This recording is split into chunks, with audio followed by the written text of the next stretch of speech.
जय हिंद। आज हम इस वीडियो में बताने जा रहे हैं टिश्यू के बारे में, यानी ऊतक के बारे में। बढ़िया, बैठ।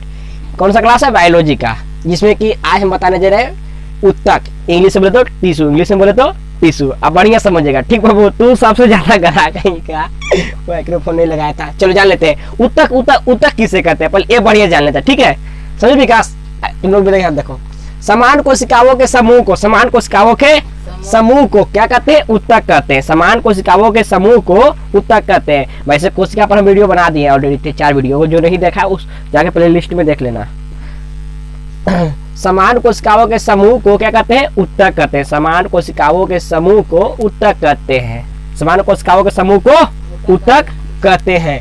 ऊतक का अध्ययन हिस्टोलॉजी कहलाता है। ऊतक का अध्ययन हिस्टोलॉजी क्या कहलाता है? ऊतक का अध्ययन हिस्टोलॉजी कहलाता है। ऊतक का अध्ययन हिस्टोलॉजी कहलाता है।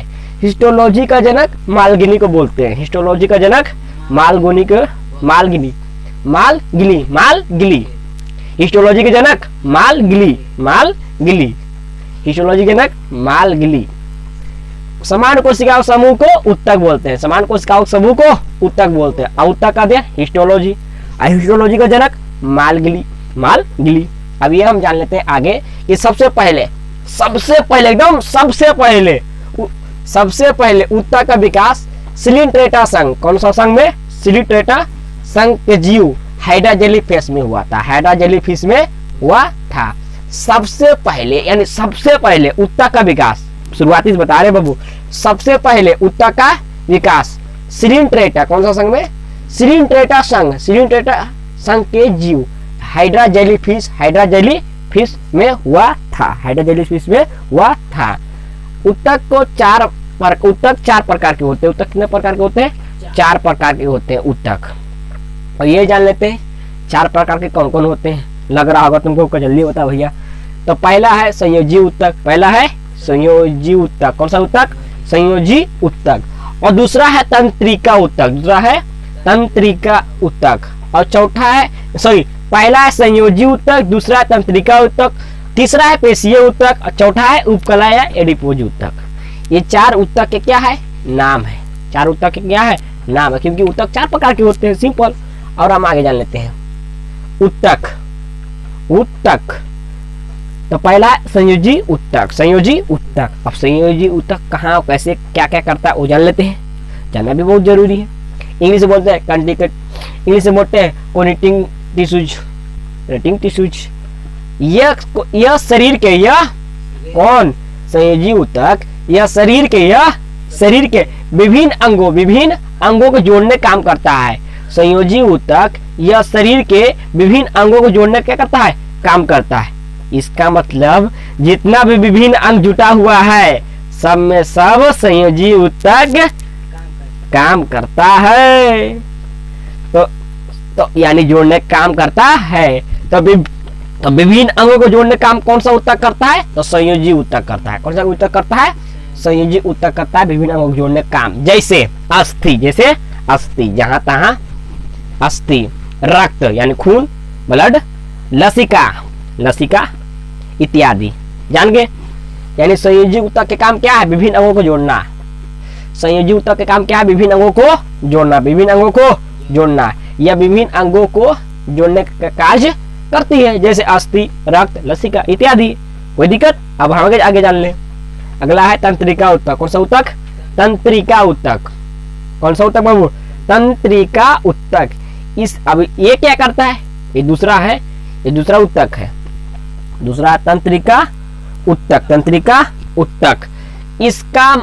इसका काम क्या है? इसका काम है कि मस्तिष्क का बनाना। इसका काम क्या है? मस्तिष्क का बनाना। इसका मतलब मस्तिष्क माने दिमाग, मस्तिष्क माने ब्रेन, इंग्लिश बोलेंगे ब्रेन। इसका काम है दिमाग के बनाना। इसका काम क्या है? दिमाग के बनाना, यानी ब्रेन को बनाना।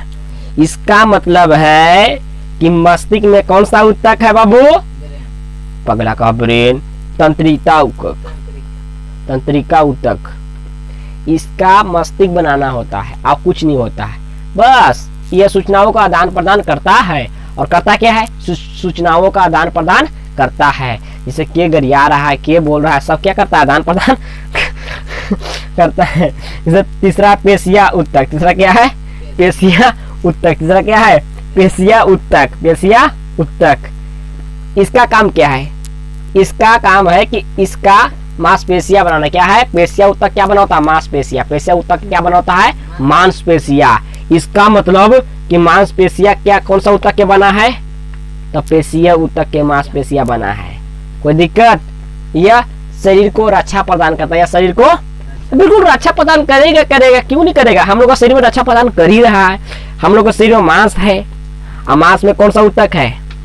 मांस में कौन सा उत्तक है? संयोज पेशिया। संयोजी उत्तक क्या करता है? ये शरीर के विभिन्न अंगों को जोड़ने काम करता है। और तंत्रिका उत्तक क्या करता है? यह ब्रेन बन, इससे क्या ब्रेन में पाया जाता है, ये मस्तिष्क, सॉरी मस्तिष्क में पाया जाता है। ओके, ये सूचनाओं का आदान प्रदान करता है। और चौथा है उपकला उत्तक। कौन सा है? उपकला। इससे त्वचा बनता है, इससे त्वचा बनता है, नहीं चमड़ा बनता है, ये चमड़वा है, त्वचा बनता है, इसो त्वचा बनता है।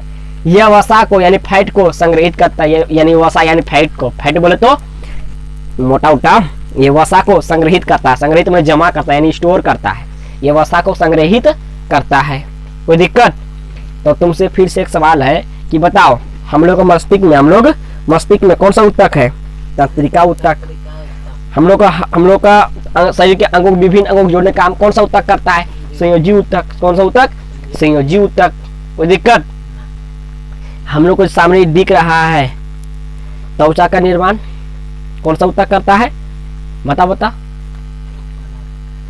पागल ठेठा कहीं का। त्वचा उत्तक के निर्माण पूछ रहे तो उपकला या एडिपोज उत्तक, उपकला यानी एडिपोज उत्तक।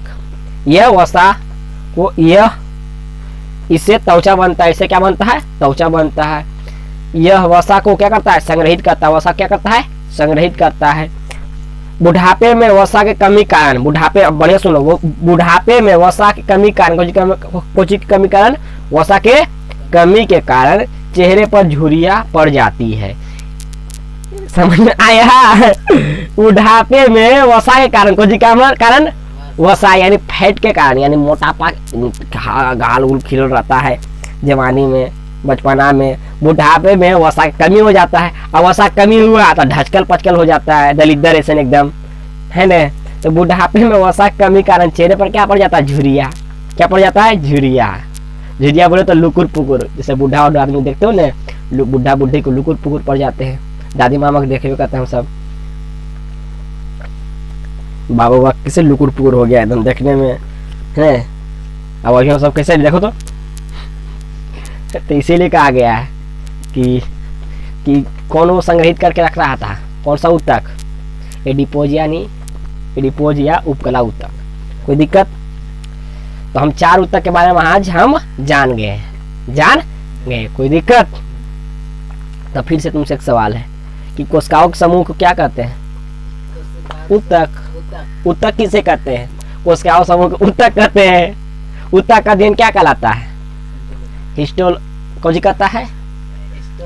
हिस्टोलॉजी का, साइंटोलॉजी पर ठेठा। उत्तक का अध्ययन हिस्टोलॉजी कहलाता है। कोशिका का अध्ययन क्या कहलाता है? बताए थे ना, साइटोलॉजी। उसी प्रकार उत्तक का अध्ययन हिस्टोलॉजी। हिस्टोलॉजी का जनक मालगिली। ओके, कोशिका कितने भागों में बांटा गया? 4। कितने भागों में? 4। Sorry sir, okay. उत्तक कितने भागों में बांटा गया? 4। और चारों का नाम बोलो, बोलना पगला। संयोजी उत्तक, तंत्रिका उत्तक, पेशिया उत्तक और उपकला। संयोजी उत्तक किसे कहते हैं? बताओ। और करता क्या है? यह शरीर के विभिन्न अंगों को जोड़ने का कार्य करता है, जैसे कि लसिका, रक्त और क्या, अस्थि। अब पेशीय ऊतक क्या करता है? पेशीय ऊतक क्या करता है? यह मांसपेशियां बनाता है।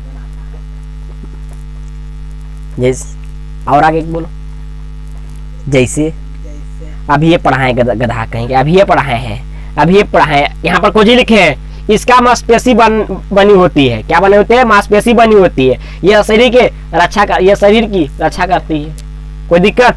तंत्रिका ऊतक यह मस्तिष्क बना होता है जो कि सूचनाओं का आदान प्रदान करता है।